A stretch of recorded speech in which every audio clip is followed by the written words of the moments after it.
শিভার in his grip. জ্যোতিষীটি তার হাতের মুঠোয় কাঁপতে শুরু করছিলেন। And his voice shook and became faint, এবং তার কণ্ঠস্বর কেঁপে উঠল এবং ক্ষীণ হয়ে এলো। লিভ মি টুডে, দেখুন আজকে আমাকে ছেড়ে দিন। I will speak you tomorrow, আমি আপনার সাথে আগামীকাল নিশ্চিতভাবে কথা বলবো।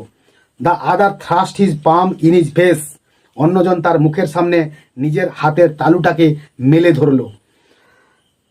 অ্যান্ড সেড, এবং বলল, চ্যালেঞ্জ ইজ চ্যালেঞ্জ। দেখুন চ্যালেঞ্জ মানেই চ্যালেঞ্জই। গো অন, বলুন। The astrologer proceeded with his throat drawing up.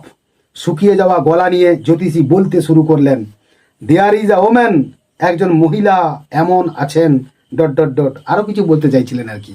তো তার উত্তরে বলছে, স্টপ সেড দ্য আদার, থামুন তো মশাই, বলল অন্যজন। I don't want all that, আমার ওসব জানার বা শোনার দরকার নেই।